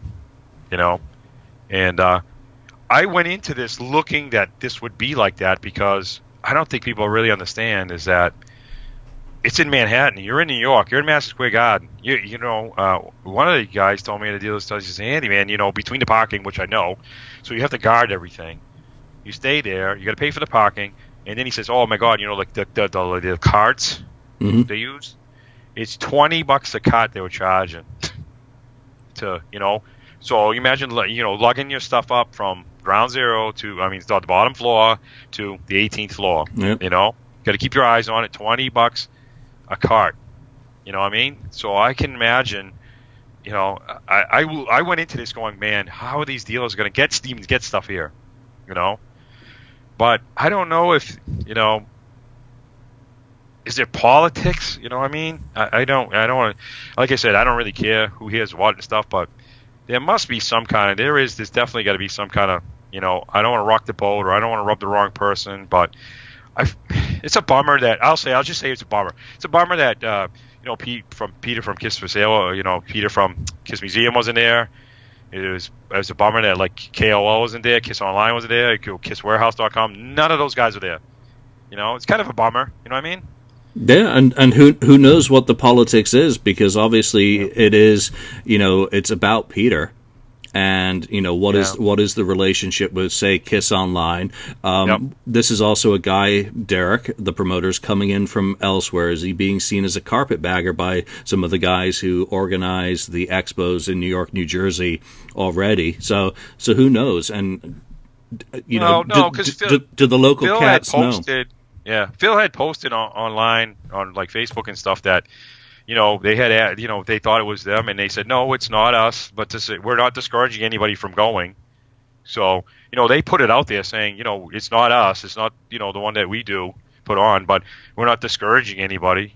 People want to go, you should go. Yeah, but you know what I mean? The local guys probably know that it's not a good idea to do a expo on the 18th floor in Midtown or wherever it is. Because of the logistics involved in the city. I mean, I'm coming into New York, I don't know squat. As a guy, I just know that if I had to pay $20 per cart to unload my stuff, and in LA, I was able to pull right up to the soundstage and unload my car, and it took me 4 trips. Well, if that was $80, that's overhead. Yeah. And you don't have a lot of margin when you're paying for your table as well. You got your gas, you got your travel, you got your parking, and if you need someone to guard your stuff, I mean, come on, it's a city. And I'll tell you right now, I don't care. My parking, actually, the guy let us in, but I was supposed to park anytime after 7 a.m. on Friday, all the way until 11:30 last night. It was $120, Jesus. and I prepaid it. You can get online, you find your parking lot, and you should prepay if you go into there. You prepaid, because if you can't find a parking spot, you're screwed, dude. I mean, literally, the hotel is right there. It's Madison Square Garden. It's right across the street. I mean, and if there's a show going on or something, lucky there wasn't a show going on or nothing like that, because it would have been even more chaos, So it's, I could. That's why I actually went looking into this way, going into this, going, I don't think there's going to be a lot of dealers, and it just and I've been saying it now for a while, is that people are like, oh, and I'm like, because we're not dying. We're in that age group where we buy Kiss stuff and we're hoarding it all. You know what I mean? So people are not getting rid of their stuff. You know what I'm saying? Yeah. So it's not bad. You know what I mean? So, anybody in their 30s, or I want to say whatever, 30s to whatever, most Kiss fans are in their 30s to the 60 or whatever, higher. Okay. Yep. So we have this stuff. We're not getting rid of it. We're not trying to sell it. Some people do. Oh, yeah. And you know what? The best table at L.A. was by the brother of a guy who had passed away. Yep. So, that was one of the fans who has died. And, or they're getting rid of their stuff. Or somebody needs to really, somebody got, they got to do what they got to do to survive. And, I understand that. But for the most part, people are not, that's what it is. I mean, I'm 48. You think some people are like, Andy, you got to get rid of something. You want to just dump, say, sell it? I'm like, no. Why? I don't want to. I'm going to take it with me, and when I'm gone, whatever happens to it, people can put their names on stuff. I've already actually started doing it. I'm like, anybody want this, that? Anybody, I show pictures. Anybody want something? Because I don't have the kids, and really, if I'll survive, say, I hope Kim and I are together for the rest of our lives and stuff. But if I go before her, I told her to take what she wants, and then out of that, if she don't want it, she can sell it. She can do whatever she wants. But she's like, I don't really want it. I love Kiss and I love the music and I love doing stuff with you. But she's like, you can do whatever you want with it, Yeah. And I only have my parents, So it's like, what am I gonna do, End of the day, it's just stuff, which is, I'm unloading all my stuff at the moment just because it doesn't, mean anything to me anymore, and I don't have the space. But you know what? I'm glad I haven't rented a car for New York. I'm going to get off the plane in JFK. I'm freaking taking the train into Penn, and be within a few blocks of Peter's show on Saturday. Yeah, there were a lot of people. There were people that were like really nervous because they either had to take the train back home or a bus, in or out. You know what I mean? Carol Rockhead and his wife. Mm-hmm. Oh yeah, yeah. They flew all the way in, and they told us the other night it took them 5 hours. I don't know why, but she said it took them 5 hours from the airport, where I don't know where they landed, to get to the hotel. Wow. 5 hours. I'm like, how the hell 5 hours? Didn't they stay at the Penn? They stayed at the pen. It's still there today. They're doing. As far as I'm aware, and anyone listening to this who hears me say something wrong because I'm flying in Thursday, as far as I'm aware, JFK, you just take the AirTran to Jamaica Station, Jamaica to Penn. Simple as that. Well, I guess if you don't really know the stuff, or it might not. I don't know what happened, but she said it took them like 5 hours or something like that. I'm like, oof. Yeah, New York's always been the city I've been told, do not drive. Do not drive. Let's put it this way: I've never driven into New York, but like I said, I've driven by it and stuff like that, but not like that. You know what I mean? I'm in downtown. I've driven into New York once, and that was 1985. And all I remember is there was like such a separation between the road; it was like a 9-inch thing, and ripped the front bumper off our car. We were going to Rockefeller Center or something, and there's just so many people, man. They're walking, so they get every 50 whatever feet there is a light. And even when you have the green light, the people are still walking across anyways because they don't give a shit. And of course, if you hit somebody, it's not a good thing. So, anyways, I'm hoping that this doesn't discourage the guests not to go to other expos or anywhere they do. You know what I mean? Yeah. Because it kind of puts like I said, some people are like, I don't want to go because this did that. So, anyways. I got back. We missed it. Bruce and his wife play, and Bruce play, and then sorry, we just missed it. I'm like, well, when I heard the announcement that they didn't have any speakers and they weren't going to do any queue, basically they didn't have anybody. I'm not just going to sit there and hang around. I mean, I did talk to me. It's not like I didn't want to talk to me, but we talked hanging around all day, most of the day, anyways. And I did the vendors, like I said, there wasn't that many vendors. There wasn't really. I only saw probably for vendor wise, is someone who's selling stuff like myself. I only saw probably maybe 20 things, 25 things are like really from the 70s. Mm-hmm. Most of the stuff was from 90s and then 90s and up or whatever. So it's the stuff's getting thin. Everybody's just holding on to it, not getting as lucky. It is what it is. That's how it goes, and when you're at one of these things, if they don't have the Q&As, you can't just keep walking around these tables because once you've seen what they have, you're done. You're not really going back. It's tough though because I'm there, right, and I wanted that Dennis Warlock poster. How the Dynasty one. Mm-hmm. They're in the wrapped with the barbed wire around them, whatever. And he's good one behind him, and he's got the hair in Ace's face and. Dennis, I was drunker than a skunk with Ace, man. We were plastered. And when we took those photos, I always wanted one of those posters, and I'm like, I got to get one. So I finally got one, and then I turn around, I'm like, looking, I went over to the Eric Carr, the Eric Carr stuff, and it was getting thin. I was talking to, what's his name? It's going to kill me now. I'm terrible with the names. I always screw everything up. He always dresses up like Eric Carr. Rock, he's got his own thing, but he always dresses up Eric Carr when he goes to the expo. Well, yesterday he didn't because he even said he's like, man, coming all the way into the city, doing all this, it's just crazy to try and do it. So it's like the first time I ever see him without makeup. I'm like, oh my god, you know what I mean? It's kind of like the Kiss thing. He walked by me, and I'm like, I think that's. And he came back, and then he started talking. I'm like, holy crap, dude! I'm like, I gotta have a selfie with you. I can't believe it's the first time I've ever seen you without makeup in like 10 years. I've never seen you. It's like a Kiss thing. You know what I mean? It was pretty funny. So he started laughing, But he even said, he's like, I'm like, wow, you guys only have so much stuff. And he's like, yeah, we're running out. And I'm like, is this like Ed? He goes, yeah, this is it. This is like, we don't have any. I go, well, are they going to do more stuff? And he's like, well, they're trying to do stuff. It's a politic thing with the Eric thing. You know what I mean? So, who's got rights and this rights and that rights and stuff like that. So it's who don't want to step on who told making money and stuff like that. So you know how that is. You know how that one goes with that. So, and then, but it was pretty cool. I'm going to try to grab it here. It's pretty cool because I didn't have them, which is kind of. I love Eric Carr, dude. I love that whole area with him with the the creatures thing, and I love the music from the Elder. But I like the music, whatever. Just if they had turned it up a little bit more and got rid of I'm Just a Boy and the fanfare, I think would maybe the Odyssey dumped it too. It would have been fine.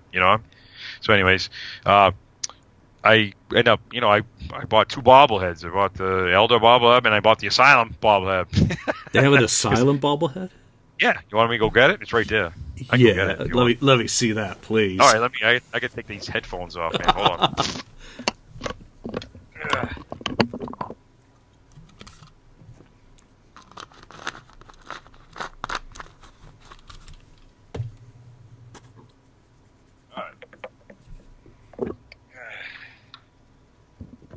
Sorry about that. I would have had those up. No, it's worth it for Asylum. Anything's worth it for me for Asylum. See? That's a good one. It looks cool. I like it. It does look cool. I'm like, man, I don't know why I never got him. And he's like, Andy, they're like, this is it. He's like, well, see this box? He goes, that's all we have left. He goes, after this, there's no more. And just for you, Julian, and I told you, Julian, before, man, one of my, and I'd be like, Craig's on always gives, Asylum the shit job about that, because they dress like, blah, blah, blah, blah, blah. You know what I mean? Yeah. But, Asylum's like one of my favorite 80s albums, period. I don't know why. I really like the way it is. And just for you, Julian, here you go. Eric Carr, Asylum bobblehead. I'm trying to get in the camera here so I don't screw this up, but yeah. I like it. I like it. I got to send out an email and make sure I can get one of those now. You better, because I don't think he said he's got a little sparkly in the bottom of the drums, with the colors. I like it. And it says, it says Asylum in the front and Eric Carr on the back. You know what I mean? Oops, sorry. It's like, you got the little, little jumpsuit that he wore too. It's pretty good. It's pretty neat. So I wish I had got more Eric stuff. I don't know why I never did that. That could be my next kind of like, okay, now moving on to like just go get his stuff. But there's a lot of stuff that's disappeared. This really sold out pretty good. But they did give me this, which is pretty cool. And it's a bummer, man. I hear it's online anyways, but they're going to do the trailer for the Rockheads. His cartoon. Mm-hmm. And I guess it was supposed to show it yesterday, but of course they said they didn't have anything. Blah, blah, blah. So let me grab this. I'll show you this, okay, which cool. was a surprise.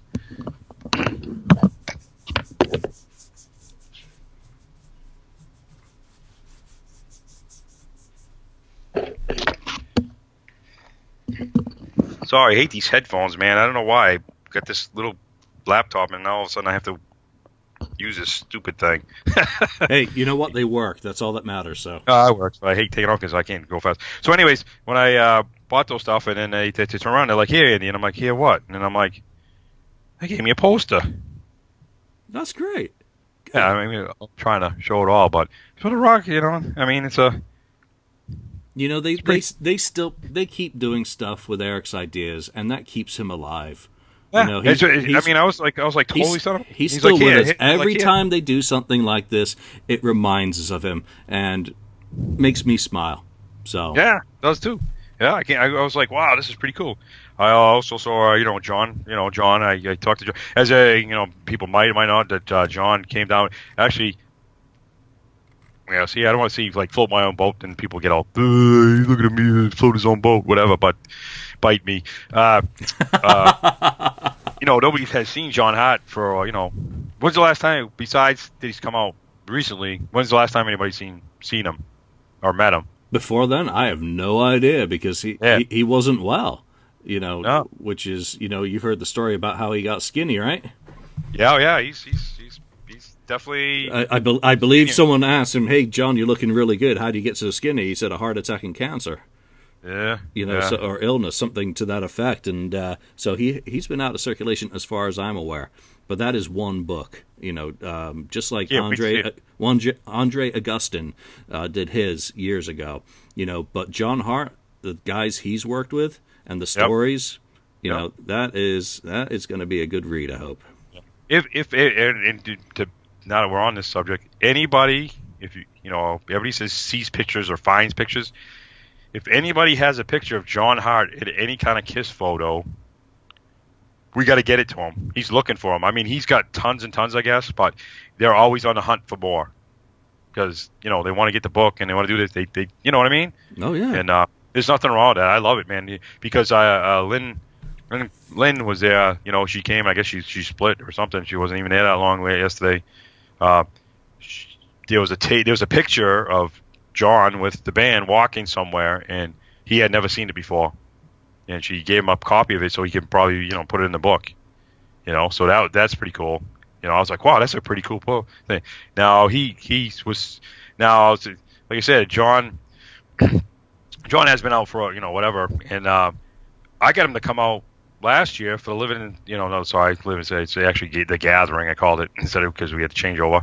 I actually got him to come over for the first time ever. Like, nobody's ever seen him in years and years. he came to the gathering. You know what I mean? Him and his buddy showed up, and I'm like, oh my God, you gotta be kidding me. You know what I mean? So, and I've been talking to him, and hopefully, the book and all this stuff comes out, and all that great stuff. You know what I mean? Yeah, so, if you're listening to this, know that John's looking for photos, and especially our European friends out there, because he was on tour with the band. There are some great photos from that era of him. It's always in the background or on the side or somewhere. Or with his hand up to the camera, blocking you. Or he's going to beat you up to take the film away from you. Yeah, point blank. If you got photos that you, particularly the ones that you have rights to, not just ones that you've collected, but if you've got ones that you've collected that have the photographer's name, so that they can get the proper rights clearances, and that's true too. That he doesn't get torpedoed with copyright. Yeah.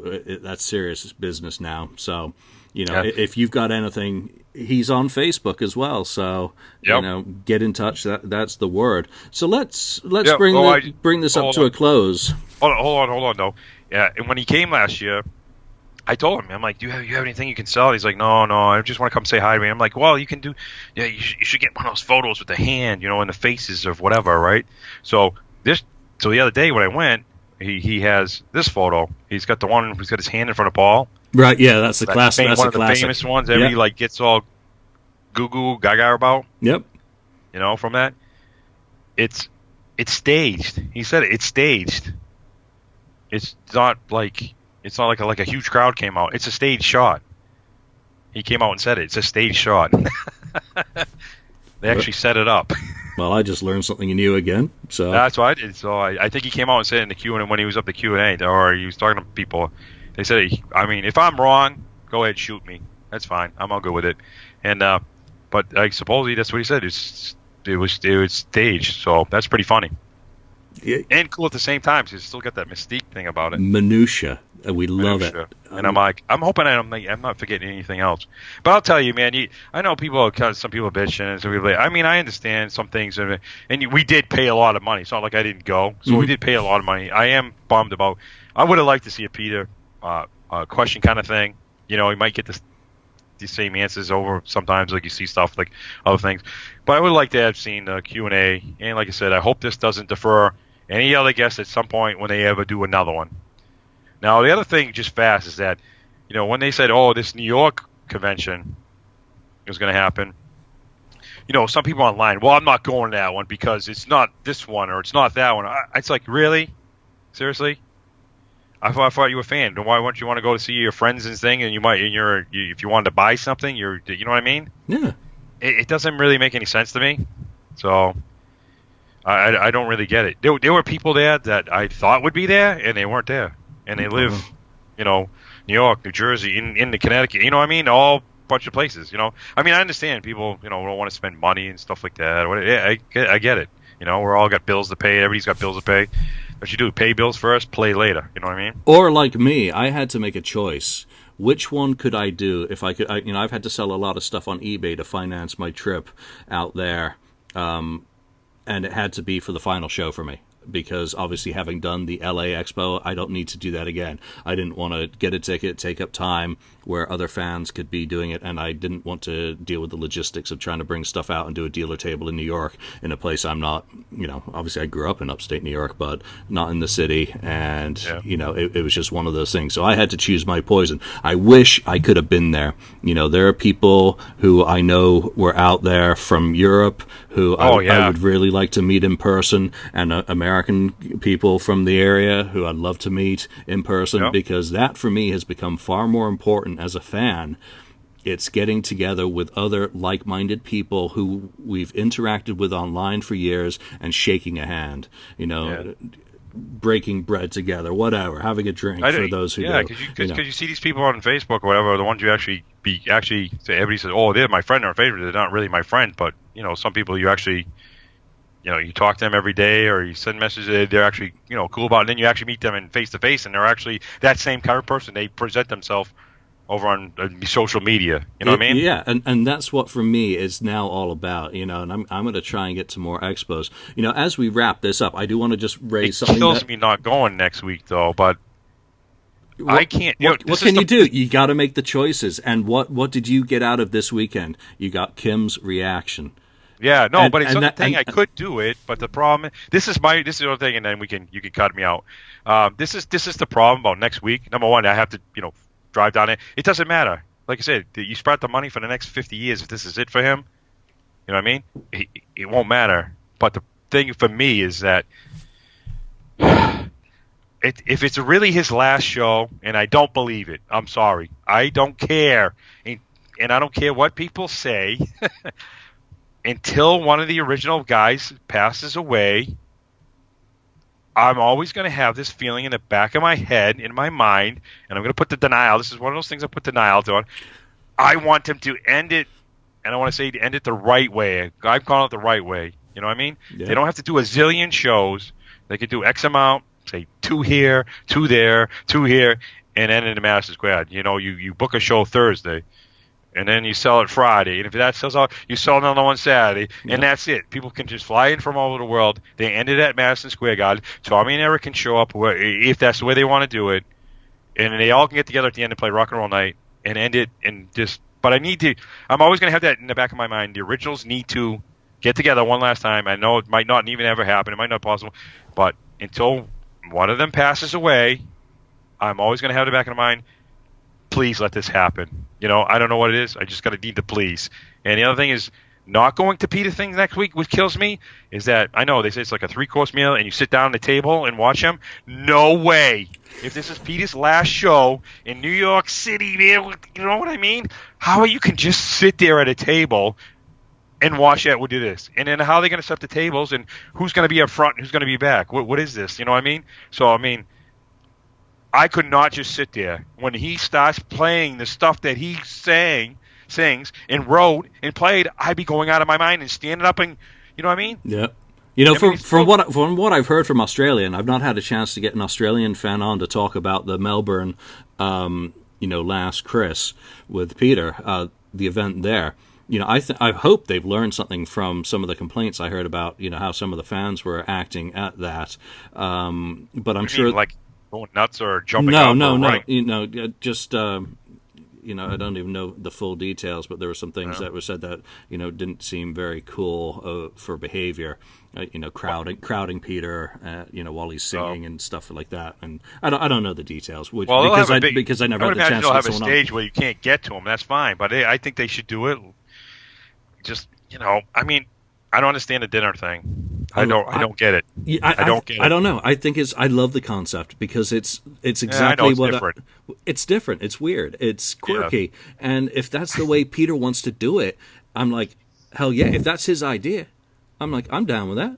I'll fly in from San Francisco to be a part of this. When I was asked, what was the one song, if I could pick one song for Peter to do, and he's done it in Melbourne, so I'm hoping he's going to do it in New York. And any of the songs on that set list, if he changes any, I don't care. Whatever he does, whatever he deems to present to us at his final performance. And you know what? If it then doesn't turn out to be his final performance, am I butthurt about that? No. I'm like, good. He's been inspired to continue doing something at his age. But if he wants, Kiss has done the same thing. They did, we're going to end it, and they kept going on, and they're still doing it. What you got? You know what I mean? So I've got no problem with people changing their minds. I'm going in for what it's advertised as now. That it's his final. So if something changes down the road, he's got a rock album in the can, obviously. I believe he has a swing album in the can that he'd finished work on years ago. Whatever he wants to do. For me, it's more about him now, because everything is a gift. Everything, we can't take any of it with us. I'll take my memories and enjoy them. But I do want to bring up one thing, just as a side note, because this is a great opportunity since we're talking about Peter. We're talking about next week, his final show.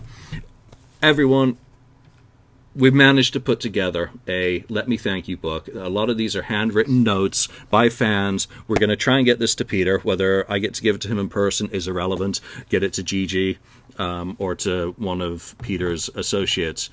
I am obviously out in New York a couple of days early, and I'm more than willing to meet up with people the Friday night. I don't want to be going out and getting wasted, staying out all night. That's just not I can't handle that. I'm in late on Thursday, so I'll be looking for somewhere to get some dinner.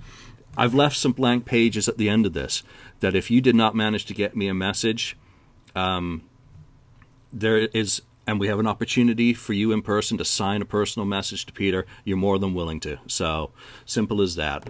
We're going to get this to Peter one way or the other, even if I have to drop it in the post after the fact. It doesn't matter. It's got no websites are listed in there, by the way. Nothing. It is just strictly handwritten notes that have been digitized and bound up. So if we get a chance to meet in person and you want to, I'll have a Sharpie with me and different pens. Gary, yours arrived too late. I'm going to have to print it out, shrink it down, and glue it into the back. But that's how it's going in because it was your message. Simple as that. This is from our heart to Peter's. So yeah.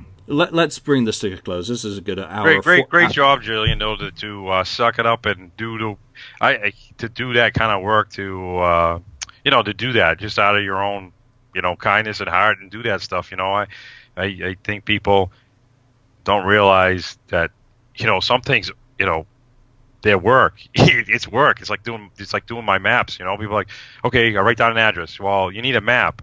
Well, I need a map. I need the address. No, you need a map too, because you got to find a damn place. Just because you have an address, you got to kind of, you know what I mean? So, I don't care. People are like, oh my god, people are like at my work are like, yeah, you're nuts, and I'm like, yeah, but this is it. This is what I like to do. Kind of kooky, but I love it. It's simple, and for me, it's the only thing that Ace got right out of his book is the title, No Regrets. I say that to every Kiss fan now. Live your life so that you have no regrets as a fan. If you want to put together something for Peter, do it. If you want to put together something for Gene, do it. For Ace, it doesn't matter. If you want to put together a map of places that you want to visit in New York City that are Kiss landmarks, do it. Have no regrets. Just make the effort, and it's not about recognition. It's about personal satisfaction and doing something. And for me, it's an opportunity to just give a token thing back to Peter from a lot of fans. Just as a gift. That's all it is. There's no looking for rewards. It's not about that.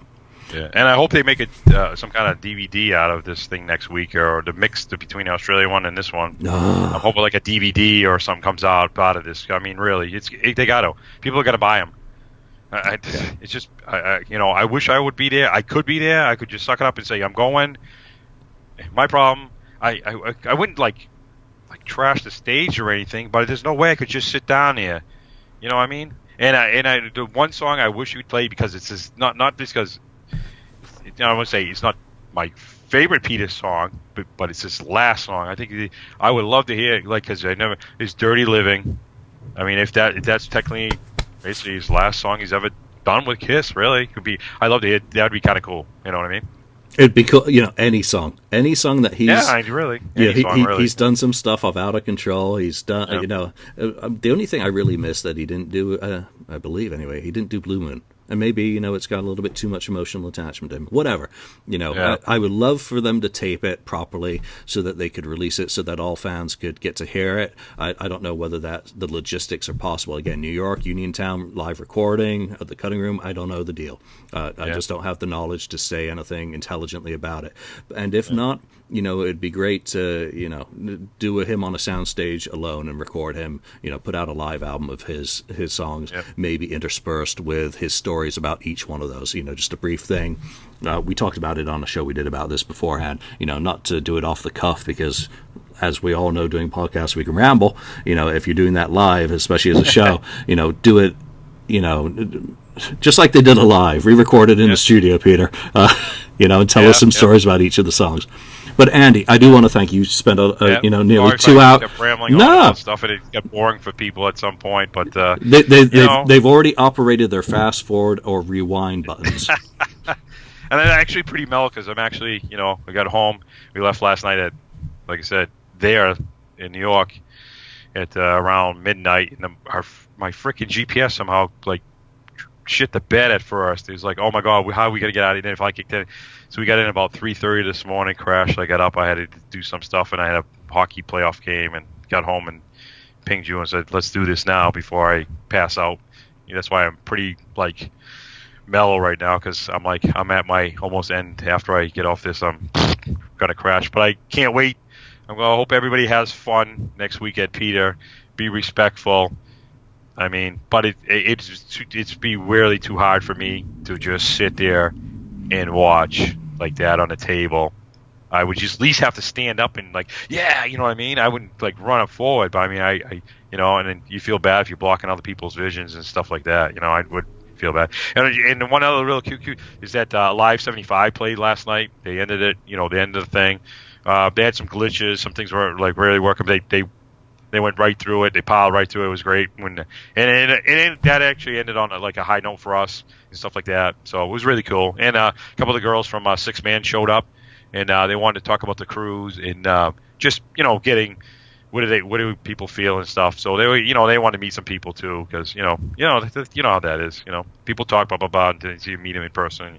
Start talking about the good, the bad, stuff like that. So anyways, I think Six Man's got some more surprises. They just how it is. They just can't say nothing yet. They have to pass it through the bosses. You know how it goes. The chain. Gotta get the contract signed, and even then you can't necessarily speak about it. But Andy, thank you so much for I can't wait to see your report next week after tomorrow. I mean next week. I can't wait to see that. Somebody's got to interview you. You know what I mean? Yeah. For next week. Yeah, you got to be interviewed on your own show for the Peter thing. Because I'm serious. Hey, you know what? You're gonna be there, so you need to be poked. You know what I mean? Yeah. Well, we'll see what happens, because obviously I do go on other podcasts as well to talk about things, and we'll see what happens. Well, all right. I want to thank you for your time. I'm glad that your surprise for Kim worked out so well. Oh, and I'm glad you got to hit some of the spots on your treasure hunt. We'll have to do another episode about treasure hunting Kiss locations, because I think that could be really fun, and how you come up with the places. Someday I want to go to the Bronx. That's going to be the fun one. Aces Land. All right, Andy. Ace Land. Let's call this a wrap. Thank you again, and all the best, and thank you everyone for listening to us. And we will see you wherever you listen to this and chime in with your thoughts. Thanks so much for joining us. See you next time. Rock and roll! Thank you for spending time listening to the KissFAQ podcast today. All sales are final. There are no refunds. If you'd like, look us up on Facebook or come over to the KissFAQ message board and discuss the topic we broadcast today. Don't forget to rate us on iTunes, Spreaker, or wherever you've listened to the show. We hope you'll join us again.